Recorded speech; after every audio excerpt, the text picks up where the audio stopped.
तरफ दूसरे एक्ट के अंदर खास क्या है। दूसरा एक्ट है farm produce trade and commerce. हालांकि ब्रैकेट में बड़ी अच्छी चीजें लिखी हैं, प्रमोशन और पता नहीं क्या क्या है, और उसके एक्ट के ऊपर जब आप उसकी ओपनिंग लाइंस को पढ़ेंगे तो बहुत शानदार चीजें लिखी हैं। और मैं सरकार का धन्यवाद करता हूं कि कृषक के लिए कितनी उदारवादी सरकार है। वो लिखती है कि ये जो मार्केट ओपन किया गया है किसान के लिए, उसको जो है कॉम्पिटिटिव मार्केटिंग के ऑप्शन देने के लिए खोला गया है, और उसको बहुत अच्छे फेयर एंड रेम्युनरेटिव प्राइस मिला करेंगे। रेम्युनरेटिव प्राइस से मतलब समझते हैं, ऐसी कीमत मिलेगी कि किसान गदगद हो जाएगा, उसका सम्मान बढ़ जाएगा।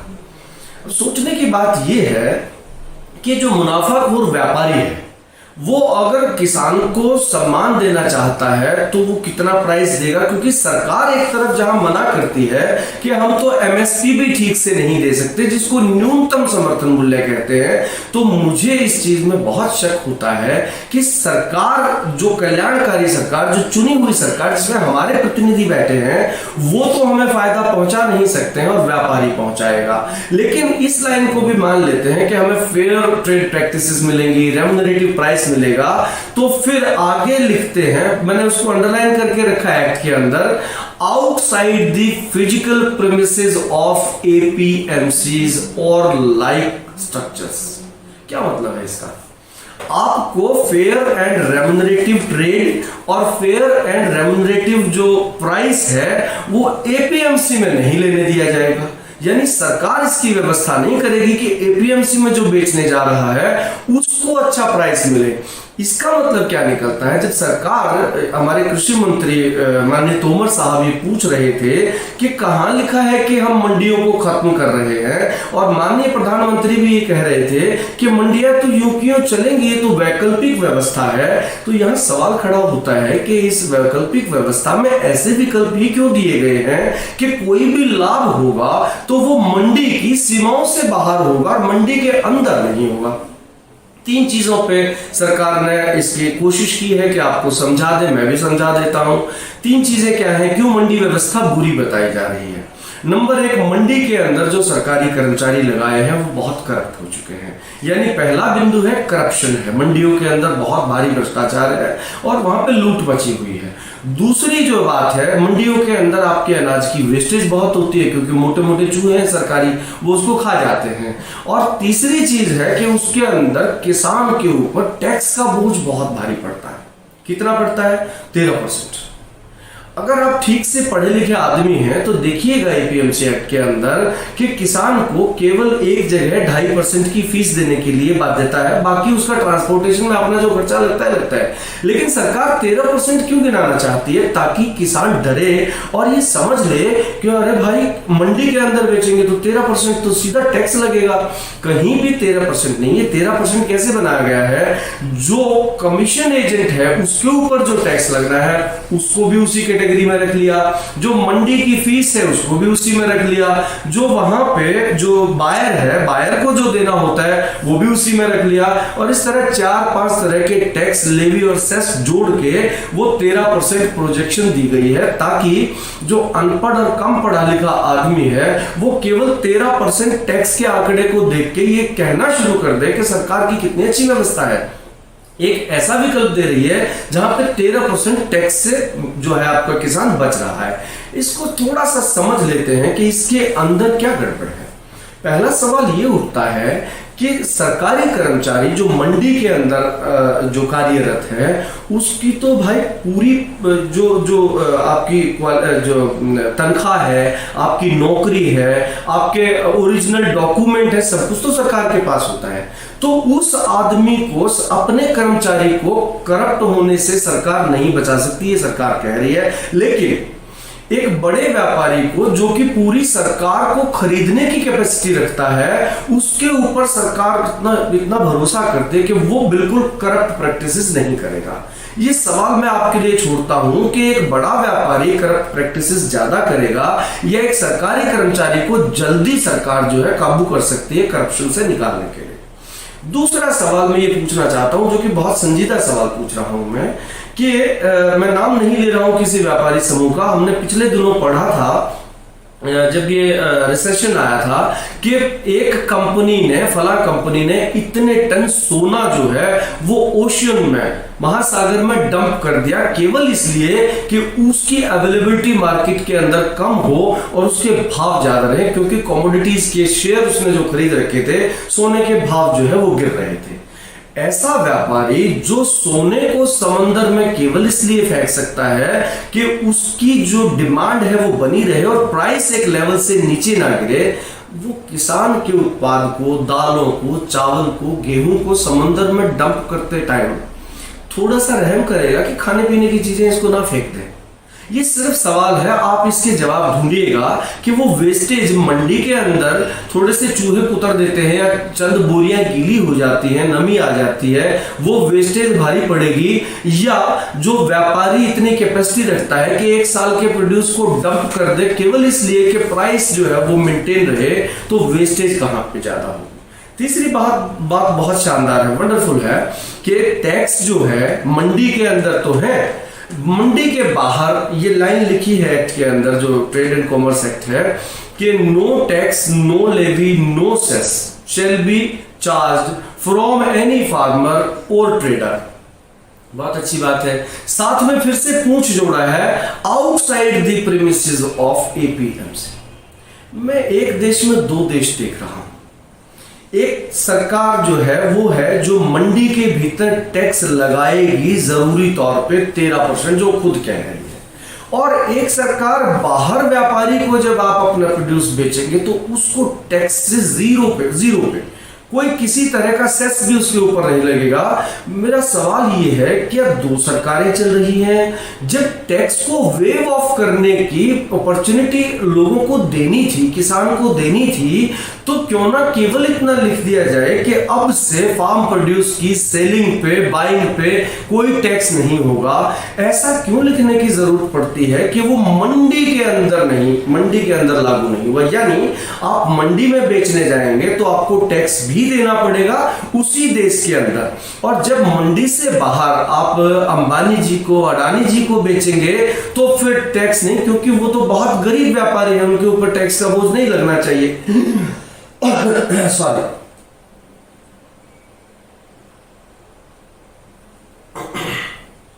Sorry, inconvenience is regretted.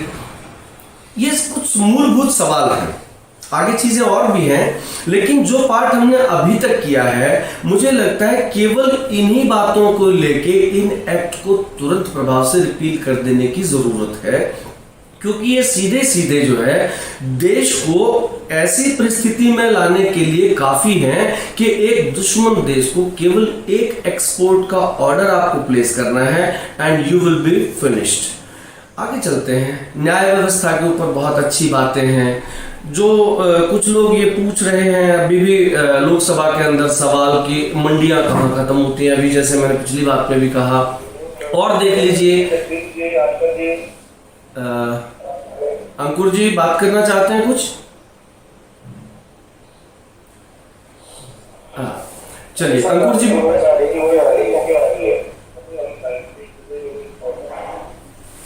आवाज नहीं आ रही है। अंकुर जी बोलिए फिर से, क्या कह रहे हैं? ओके, म्यूट हो गया।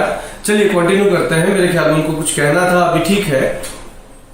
तो जब हम आगे चलते हैं तो ये देखते हैं कि मंडी को और किस तरह से खत्म किया गया। एक इस एक्ट के अंदर एक जगह प्रोविजन डाला है जिसके अंदर इस एक्ट की ओवरराइडिंग पावर की बात की गई है। इसको समझ लीजिए, ओवरराइडिंग पावर का मतलब क्या होता है। वहां पे लिखते हैं कि this act shall take effect notwithstanding anything inconsistent to the provisions of this act as in APMC। इस बात को हिंदी में समझ लेते हैं। क्या कहना चाहती है सरकार? सरकार कहना चाहती है कि ये कानून जैसे ही लागू होगा, जैसे ही प्रभाव में आएगा, इसके विरुद्ध यानी इसके अंदर जो प्रावधान हैं, इनके इनकंसिस्टेंट किसी एपीएमसी एक्ट में जो भी प्रावधान होंगे वो निरस्त समझे जाएं। इसको थोड़ा आराम से बोल देता हूं, दोबारा फिर से समझें। इसको हम ओवरराइडिंग इफेक्ट बोलते हैं कि जब ये कानून प्रभाव में आ जाएगा तो इसके अगेंस्ट यदि किसी एपीएमसी एक्ट के अंदर कोई ऐसा प्रावधान है जो इसके प्रावधान के साथ मैच नहीं करता है, इनकंसिस्टेंट है, तो वो प्रावधान निरस्त माने जाएंगे। इसका मतलब क्या है कि एपीएमसी एक्ट जो है वो निष्प्रभावी हो जाएगा। और ये भी इसी के अंदर लिखा है। ये वही सरकार ड्राफ्ट करेगी, या तो मुझे ऐसा इसमें डाउट होता है कि ये एक्ट सरकार ने बनाया ही नहीं है, क्योंकि सरकार अगर बनाती और कृषि मंत्री ये सवाल पूछते कि इस एक्ट में मंडी कहां खत्म हो रही है, मैं दूसरी चीज का भी जवाब दूंगा कि जमीनें कैसे जाएंगी, वो भी इसी एक्ट में लिखा है। तो पहला तो ये है कि वो कहते हैं कि हमने मंडी कहां खत्म की है, वैकल्पिक व्यवस्था है। तो साहब दो जगह आप मंडी को खत्म कर रहे हैं, एक जगह तो ओवरराइडिंग पावर इस एक्ट को दे रहे हैं और दो जगह आप ये लिख रहे हैं outside the premises of APMC. इन दोनों व्यवस्थाओं से आप अभी इसको लागू करेंगे और 4 महीने के बाद लोग जो है उसके अंदर कूड़ा फेंकने जाया करेंगे, मंडी पूरी तरह से खत्म हो जाएंगी और फिर आप आराम से उसकी प्रेमिसेस को भी जो है उन्हीं लोगों को बेच देंगे। जैसे आपने एफसीआई के गोडाउन्स दे रखे हैं और खाली गोदाम का लाखों करोड़ रुपए किराया आप अडानी ग्रुप को पहले से दे चुके हैं। खैर, सरकार के खिलाफ नहीं बोलना चाहिए। मैं बात कर रहा था कि न्याय व्यवस्था कैसी है, इसके ऊपर भी थोड़ी नजर दौड़ा लेते हैं। सरकार ने बहुत अच्छी न्याय व्यवस्था इस एक्ट के अंदर की है और जो बाकी दोनों एक्ट हैं, farm produce trade and commerce और farmers agreement on price assurance and farm services, तीसरा जिसको एक्ट कहते हैं, जिसको कॉन्ट्रैक्ट खेती एक्ट के नाम से आप जानते हैं, इन दोनों के अंदर कम से कम 5 बार ये लिखा है, 5 बार, मैं रिपीट कर रहा हूं, 5 बार ये लिखा है कि किसान किसी भी तरह की उसके साथ लूट हो जाएगी, उसका पैसा नहीं मिलेगा, कुछ भी उसके साथ ज्यादती होगी तो कोर्ट में नहीं जाएगा। 3 जगह तो ये लिखा है कि किसान कोर्ट में नहीं जाएगा। 2 जगह ये भी लिखना आवश्यक समझा सरकार ने कि किसान गलती से कोर्ट में घुस भी गया तो कोर्ट को भी बता दे भाई कि किसी किसान का किसी तरह का इस एग्रीमेंट खेती के अंदर जो भी मुकदमा उठेगा वो कोर्ट को, किसी सिविल कोर्ट को पावर नहीं होगी उसको एंटरटेन करने की। जो लोग लॉ पढ़े हुए हैं उनको नेचुरल जस्टिस का पता होगा, जहां से हर कानून निकलता है। जो प्राकृतिक न्याय है वो इस धरती का पहला कानून होता है। जब किसी भी गरीब के साथ, वंचित के साथ, दबे कुचले के साथ, असहाय के साथ किसी प्रकार का अन्याय होता है तो कल्याणकारी राज्य के अंदर ये नियम है, चाहे कहीं ना लिखा हो, कि सरकारी व्यवस्था उसकी ओर खड़ी होगी और उसको न्याय प्रदान करेगी। चलिए अगर मान लेते हैं कि उनको लगता है कि नहीं, वहां पे प्रक्रिया बहुत लंबी है, इसलिए किसान को बेचारे को तो डोर स्टेप जस्टिस चाहिए, तो उन्होंने उसका प्रावधान कर दिया। अब इस डोर स्टेप जस्टिस को समझ लीजिए कैसे हुआ, कितने बड़े न्यायाधिकारी जो है वो किसान का केस जो है सुलझाएंगे। एक एसडीएम होता है, उपमंडल अधिकारी। उपमंडल अधिकारी इतना बड़ा अधिकारी होता है कि डीसी के सामने वो अपने आप, डीसी साहब ना कहें तो बैठता नहीं है।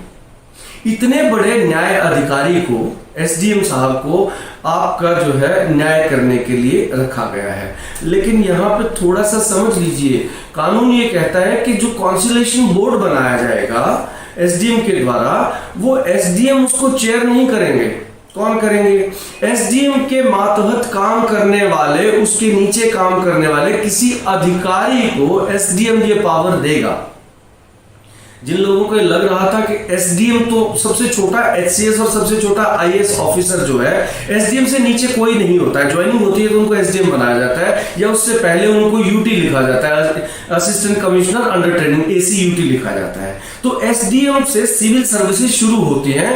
तो आपको अगर ये लगता हो कि एक सिविल सर्वेंट आपको न्याय देगा तो एक्ट को थोड़ा सा दोबारा पढ़ने की जरूरत है। जो कॉन्सिलेशन बोर्ड बनेगा उसको चेयर करने के लिए एसडीएम के नीचे काम करने वाला कोई मुलाजिम जो है उसका चेयरपर्सन बनेगा। ठीक है, उसकी अपील में एसडीएम साहब आएंगे और एसडीएम साहब से भी न्याय नहीं मिला तो एक बहुत बड़े अधिकारी होते हैं जिला स्तर पे, एडीसी, जो कि डीसी होता है तो वो डिफंक्ट समझिए, उनके पास कुछ नहीं होता है, तो उनके पास अंतिम अपील, अंतिम अरदास जो है आप एडीसी जैसे बड़े अधिकारी के पास लगा पाएंगे। इसमें 2 लोचे हैं।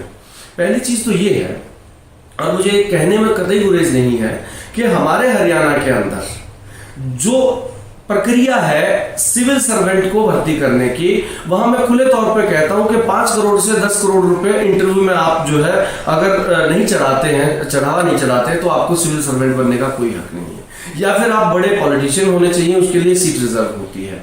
ये क्यों कह रहा हूं? इसलिए कह रहा हूं कि न्याय के अंदर जो न्यायाधीश का काम करता है, जिसको who is supposed to give justice to the people, he is supposed to be unbiased and fair person. मैं ऐसी स्थिति में ये देखता हूं कि एक बहुत छोटा अधिकारी जो डीसी के सामने बैठने की पावर नहीं रखता, मंत्री के सामने खड़े रहना पड़ता है, ऐसा अधिकारी क्या व्यापारियों के द्वारा प्रभावित नहीं किया जाएगा? जब किसान और व्यापारी के अंदर झगड़ा होगा एग्रीमेंट का ब्रीच होने के बाद, तो फिर कितने ज्यादा चांसेस आपको लगते हैं कि वो अधिकारी जिसको रोज 10 रुपए से 100 रुपए लेके घर जाने की आदत है, उसको किसान दे पाएगा वो फीस, फैसिलिटेशन फीस, जिसको आप गलती से रिश्वत बोलते हैं, वो किसान दे पाएगा या व्यापारी दे पाएगा? एक तो चीज सोचने की ये बात है। दूसरी ये बात है, ये बहुत संजीदा सवाल अब कह रहा हूं, पहली बार मजाक में कह रहा था कि एक आदमी ने लॉ नहीं पढ़ा। आपको कहीं यह नहीं मिलेगा कि एसडीएम बनने के लिए, एडीसी बनने के लिए, आईएएस बनने के लिए लॉ की डिग्री की जरूरत होती है। जिसने लॉ पढ़ा नहीं, जिसने कानून पढ़ा नहीं है, वो न्याय की प्रक्रिया में होना चाहिए, नहीं होना चाहिए। आपको डोर स्टेप जस्टिस तो मिलेगा, लेकिन ऐसे आदमी से मिलेगा जिसको जस्टिस की स्पेलिंग भले ही आती है नहीं आती है, वो लॉ ग्रेजुएट भी नहीं है।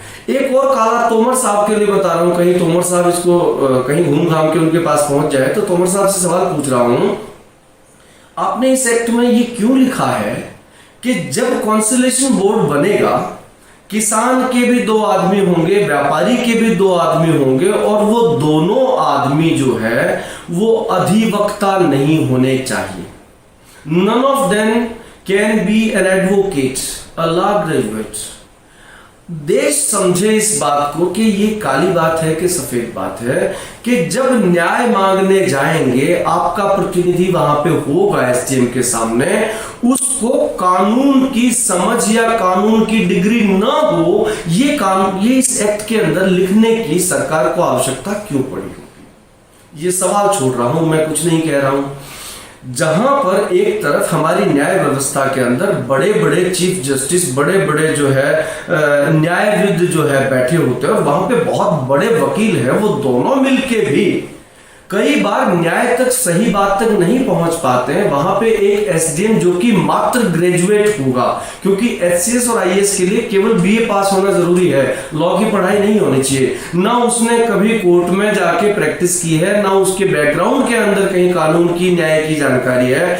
ऐसे आदमी के हाथ में सरकार इस 70% लोग, यानी देश के 92 करोड़ लोगों की साथ जब कोई अन्याय होगा, तो क्यों चाहती है सरकार कि वो इस्टेब्लिश्ड कोर्ट ऑफ लॉ के अंदर तो जाए नहीं, वो अधिवक्ता तो लाए नहीं, और एसडीएम महोदय एक छोटी सी पत्ती 500 की पकड़े और अन्याय उनके साथ कर दे। लेकिन अगर ये होगा तो आगे क्या होगा, उस स्टेप पे भी देख लीजिए, उसमें शायद कुछ काला मिल जाए। अभी तक मुझे तो कुछ मिला नहीं है, सब कुछ सफेद सफेद है। जब ये होगा, जिसके ज्यादातर मैं 99% केसेस की गारंटी लेता हूं कि किसान को ऐसी व्यवस्था से न्याय नहीं मिलेगा। जब किसान के विरुद्ध फैसला आएगा, एमओयू साइन हो जाएगा कि भाई गलती आपकी है, क्योंकि इसने एग्रीमेंट में लिखा था कि आपको 8 सेंटीमीटर का बिल्कुल गोल आलू चाहिए, क्योंकि इसकी फैक्ट्री चिप्स बनाती है। अब किसान धरती के अंदर घुस के उसको गोल तो बनाएगा नहीं, धरती माता जैसा आलू देगी वैसा आएगा। लेकिन 3 शब्द क्योंकि एग्रीमेंट में लिखे हैं और आपके व्यापारी को पावर है, ग्रेड, स्टैंडर्ड और क्वालिटी। अगर इनमें तीनों में रत्ती भर भी फर्क होगा, उसने कहा मुझे गोल गोल आलू चाहिए चिप्स के लिए, गोल के अलावा टेढ़े मेढ़े नहीं चाहिए, तो वो उस क्वालिटी पे, उस ग्रेड पे, उस स्टैंडर्ड पे खरा नहीं उतरेगा, ये तो लाजमी है। जब नहीं उतरेगा तो एग्रीमेंट के ब्रीच का ठीकरा किसके सर फूटेगा? किसान के सर फूटेगा। जब किसान के सर फूटेगा तो न्यायवादी एसडीएम महोदय जो है उसका अंगूठा लगवाएंगे कि क्योंकि गलती आपसे हुई है, आपके ऊपर जुर्माना लगाया जाता है। कितना लगाएंगे? 25,000 कम से कम, और प्रतिदिन 5,000 रुपये बढ़ता रहेगा। आप सोचकर देखिए, जहां एक और मोदी जी जब आंकड़े बताते हैं तो कहते हैं कि 86.2% पूरे किसान भारत के जो है उनका 86.2% किसान वो किसान है जिसके पास 2.25 एकड़ से नीचे की लैंड होल्डिंग है, खेती की जमीन है। 2.25 एकड़ का किसान कितना तो खा लेगा और कितना बेच लेगा, और जब बेचेगा उसमें ब्रीच होगा तो उसके ऊपर 25,000 रुपए जुर्माना लगेगा और 5,000 रुपए प्रतिदिन बढ़ता रहेगा जब तक वो बेचारा कहीं अंगूठा लगा के लेना है।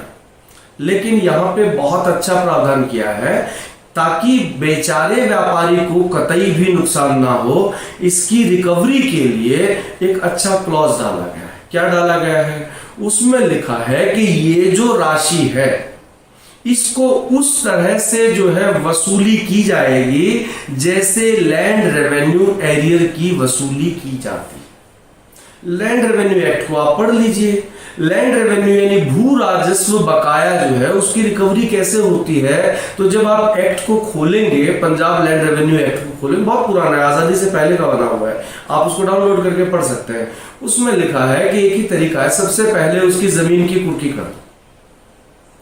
अब माननीय मोदी जी और तोमर साहब इस पार्ट को ध्यान से सुनिए। जब आप कह रहे थे कि कहां लिखा है कि जमीनें चली जाएंगी, यहां लिखा है जनाब, आपने इसी एक्ट के अंदर लिख दिया है कि जो बकाया है। देखिए, पहले तो एसडीएम महोदय बहुत बड़े न्यायवादी हैं, वो व्यापारी के बजाय किसान के ऊपर जुर्माना लगाएंगे, जुर्माना मोटी रकम का लगाएंगे ताकि वो एक दूसरे से ले दे के आपका जुर्माना ना भर सके, और जब वो जुर्माना नहीं भरेगा तो आपने एक्ट के अंदर लिख दिया है कि ये बकाया जो है लैंड रेवेन्यू एरिया की तरह से, यानी जमीन को अटैच करके, और उसके बाद लिखते हैं जमीन से पूरा नहीं होगा तो मकान को अटैच करेंगे, मकान से पूरा नहीं होगा तो उसके जो भी चल अचल संपत्ति से वो पूरा होगा उसको सरकार नीलाम कराएगी और भू राजस्व के बकाया की तरह से बेचारे व्यापारी को, गरीब व्यापारी को उसका हक दिलवाएगी जो जुर्माना उसके ऊपर लगा है। इसको मुझे नहीं पता है कि आप इसको काला मानेंगे या गोरा मानेंगे, कैसा मानते हैं।